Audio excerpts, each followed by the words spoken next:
আসসালামু আলাইকুম। এই লেকচার ভিডিওতে আমরা প্রশ্নমালা 10.2 এর 2 নম্বর ম্যাথ থেকে সমাধান করা শুরু করব। তো প্রথম ম্যাথটি হচ্ছে এমন, আর এখানে আমি যদি এটাকে x চিন্তা করি তাহলে কি হচ্ছে cos x, আর cos x কে যদি আমি ইন্টিগ্রেট করি তাহলে পাবো sin x। তো ঠিক তাই আমি এটাকে x চিন্তা করতেছি, তাহলে কি হলো cos x। তো cos x কে যেহেতু ইন্টিগ্রেট করার পর sin x পাবো, তো এই যে এখানে লিখে দিলাম sin, আর যাকে x চিন্তা করছিলাম তাকে এই যে এখানে লিখে দিছি, তার মানে sin x। ওকে। আর আমরা আরেকটা বিষয় জানি, চলকের সাথে কোনো কিছু গুণ আকারে থাকলে সেটাকে 1/, আকারে লিখতে হয়। তো এই যে দেখেন 1/, এই যে এখানে 5 গুণ আকারে ছিল, তো এটাকে নিচে 5 লিখে দিছি। আর এটা 1-এর সাথে গুণ হলে উপরে চলে যাবে। তো এই তো এটাই উত্তর। এখন দেখা যাক 2-এর 2 নাম্বার ম্যাথটি। তো এই ম্যাথটি হচ্ছে এমন, sin 5x। তো এখানে আমি এই 5xটাকে x চিন্তা করব, তাহলে হচ্ছে sin x, আর sin x কে যদি ইন্টিগ্রেট করি তাহলে পাবো মাইনাস cos x। তো ঠিক আছে, এই 5xটাকে x চিন্তা করলাম, আর এটাকে ইন্টিগ্রেট করার পর পাবো মাইনাস cos, আর যাকে x চিন্তা করছিলাম তাকে এই যে এখানে বসাই দিলাম 5x।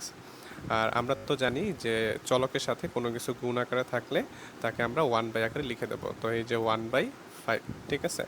আর এখানে গুণ করার পর এমন হবে, আর এটাই উত্তর। 2-এর 3 নম্বর ম্যাথটি এমন, তো এখানে আছে sec square ax plus B. তো আমরা যদি এইটাকে x চিন্তা করতে পারি তাহলে হচ্ছে sec স্কোয়ার x, আর sec স্কোয়ার x কে যদি ইন্টিগ্রেট করি তাহলে পাবো tan x। তো ঠিক আছে, আমরা এই যে এইখানে tan, আর এটাকে আমরা x চিন্তা করছিলাম এই পুরোটাকে, তো সেই অনুযায়ী আমরা এটাকে এখানে লিখে দেব, ঠিক আছে, tan x। আর আমরা তো জানি যে চলকের সাথে কোনো কিছু গুণ আকারে থাকলে সেটাকে 1/, আকারে লিখে দেওয়া যায়। তো মানে লিখে দেওয়া যায় না, মানে দিতে হয়। তো সেটাই যে এখানে লিখে দিছি, আর এটা তো উপরে গুণ হয়ে যাবে। এই তো উত্তর এটাই। এখন দেখা যাক 2-এর 4 নাম্বার ম্যাথ। তো 2-এর 4 নাম্বার ম্যাথটি হচ্ছিল এমন, আর এই ম্যাথটিকে আমরা ভিন্ন একটি পদ্ধতিতে সলভ করব। আর এই পদ্ধতিতে আমরা 10.3 এর সকল ম্যাথই সলভ করব। তো আমরা এই পদ্ধতিটি এখন শিখব।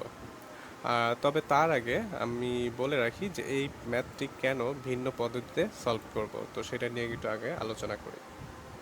এখন আমরা আলোচনা করব এই প্রবলেমটিকে কেন আমরা ডিফারেন্ট একটি পদ্ধতিতে সলভ করব। আর এটা বোঝার জন্য আমি এখানে 3টি প্রবলেম সেট করে রাখছি, এই 3টি প্রবলেম নিয়ে একটু আলোচনা করা যাক। আচ্ছা, প্রথম প্রবলেমটি হচ্ছিল এমন, integration of sine x dx. আচ্ছা, আমরা যেই ফর্মুলাগুলো জানি ইন্টিগ্রেশনের সেগুলো হচ্ছিল এইগুলো, ঠিক আছে। তো প্রথম প্রবলেমে যেটা আছে সেটা হচ্ছিল কি integration of sine x dx, আর এটাকে আমরা যদি ইন্টিগ্রেট করি তাহলে কি পাচ্ছি মাইনাস কজ এক্স। ওকে।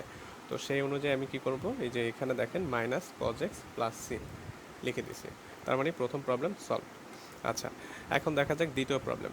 তো দ্বিতীয় প্রবলেমে কি আছে, একই প্রবলেম, জাস্ট এখানে আমি কি করছি 5x লিখে দিছি। তো আমি যদি এইখানে যদি এটাকে যদি x চিন্তা করতে পারি তাহলেই কিন্তু আগেরটার মতো হয়ে গেল। তো কি হচ্ছে, ইন্টিগ্রেশন অফ সাইন এক্স। ওকে।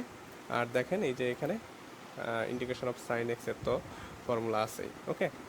তো ঠিক আমরা যেটা করতে পারি সেটা হচ্ছিল কি, এখানে মাইনাস কজ, আর এক্স যাকে চিন্তা করছিলাম, এই যে 5xটাকেই তো এক্স চিন্তা করছিলাম, এটাকে এখানে লিখে দিচ্ছি। ওকে। আর এক্সের সাথে যদি কোনো কিছু গুণ আকারে থাকে মানে চলকের সাথে, সেটাকে আমরা 1/, আকারে লিখে দেব। তো এই যে এখানে তাই করছি, আর এখানে ক্যালকুলেট করলে এটাকে এটা লেখা যায়। ওকে। আচ্ছা, এখন দেখা যাক 3 নম্বর প্রবলেম। তো 3 নম্বর প্রবলেমে কি আছে, cos x into tan x। এখানে আপনি একটু নোটিস করে দেখেন, এইটা ফর্মুলার কোনো ফর্মুলার সাথেই ম্যাচ করানো যাচ্ছে না, ঠিক আছে।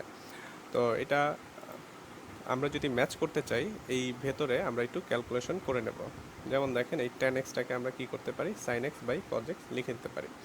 তো cos x কাটাকাটি তাহলে কি থাকে, sin x। আর এটা তো এখন দেখেন এই ফর্মুলাটার সাথে ম্যাচ করানো যাচ্ছে। ওকে। তাহলে কি লেখা যায়, মাইনাস cos x, এই তো এখানে, ঠিক আছে। আচ্ছা, তো দেখেন আমরা এই 3 টাইপের প্রবলেমকে ইজিলি সলভ করে ফেললাম। কিন্তু দেখেন এইটাকে আপনি এই যে যেটা আমাদের আছে এটাকে আপনি এই 3টার কোনোটা দিয়েই সলভ করতে পারবেন না। তো যেহেতু এই কোনোটা দিয়েই সলভ করানো যাচ্ছে না, সেহেতু আমাদের ভিন্ন একটি পদ্ধতি অ্যাপ্লাই করতে হবে। তো সেই ভিন্ন একটি পদ্ধতি আমরা এখন দেখব। এখন তাহলে সেই ভিন্ন পদ্ধতি নিয়ে আলোচনা করা যাক। ওকে। তো এই যে এখানে দেখেন এখানে কি কি আছে, sec x এবং tan x। তাহলে আমি এখানে দুইটাকেই লিখে রাখি, sec x এবং tan x। ওকে, আমরা এখন এই দুইটা থেকে এমন একটাকে সিলেক্ট করব এবং ধরব যাকে ডিফারেন্সিয়েট করার পর আমরা এখানে বাকি অংশটুকু সিমিলার পেয়ে যাই, মানে মিলে যায়। ডিফারেন্সিয়েট করার পর যেন বাকি অংশটুকু মিলে যায়। তো এটা বলতে কি বুঝি সেটাই আমরা একটু আগে দেখি। তো এখান থেকে দেখেন, আমি যদি ধরি z ইকুয়াল tan x, আমি এইটাকে ধরলাম tan x, sec x কে ধরলাম না। ওকে, তো আমি কি করতে পারি, এখন এটাকে আমি ডিফারেন্সিয়েট করব। আমার প্রথম টার্গেট হলো এটাকে ধরার পর আমার ডিফারেন্সিয়েট করতে হবে। তো আমি উভয় সাইডে ddx নিয়ে আসি, dz এবং ddx tan x।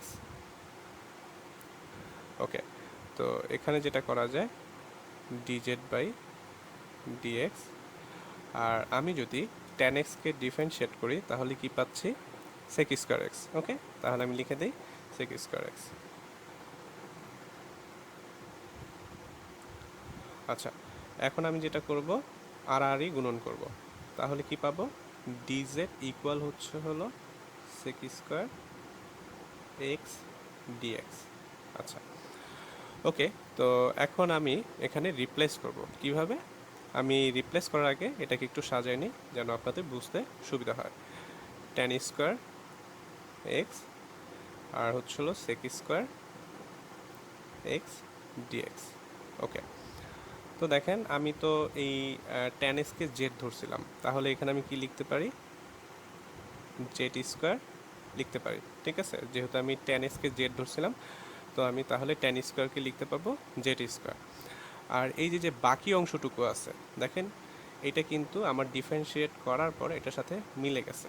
ঠিক আছে, আমি জাস্ট এইটাই বলতে চাচ্ছিলাম। ওকে, তো এই বাকি অংশের সাথে এটাকে মিলতে হবে। তো দেখেন এখানে মিলেও গেছে, তার মানে এখানে আমি রিপ্লেসমেন্ট হিসেবে কি লিখতে পারি, dz।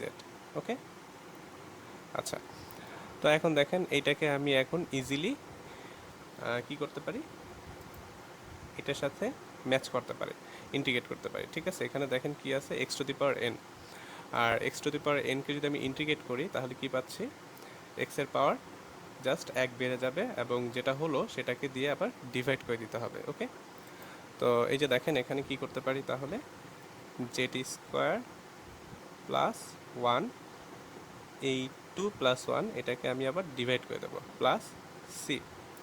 তাহলে কি লিখতে পারি, z cube by 3 plus c। এখন যেটা আমাদের করতে হবে, এই যে জেটের রিপ্লেসমেন্ট হিসেবে এইটাকে আমার বসাই দিতে হবে। আচ্ছা, তাহলে কি লিখতে পারবো, tan cube x divide by 3 plus c. Okay, তার মানে এটাই সমাধান। আচ্ছা, তো এখন আমরা একটু দেখি এটা দিয়ে করলে কি হতো। তো আমরা সেটাই একটু দেখি। আমি এখানে এত কিছু মুছবো না, জাস্ট এগুলো মুছে দিচ্ছি।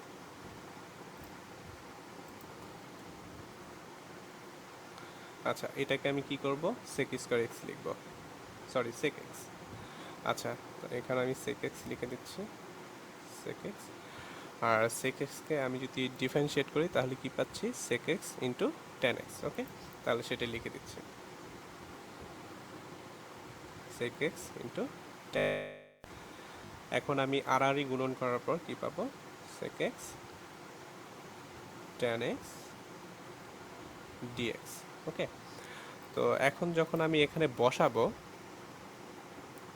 আমি একটু রিঅ্যারেঞ্জ করার চেষ্টা করি, দেখি পারি কি না। ওকে, তো আমি তো এই যে এই sec স্কয়ার এক্সকে জেড ধরছি, তো এটা এখানেই ঠিক আছে। দ্যাট মিন্স এটা কি হয়ে যাবে, জেড স্কয়ার হয়ে গেল। এই যে বাকি অংশটুকু আছে এটা কি এখানে আমি পেলাম, এখানে কিন্তু এটা ম্যাচ করে নাই।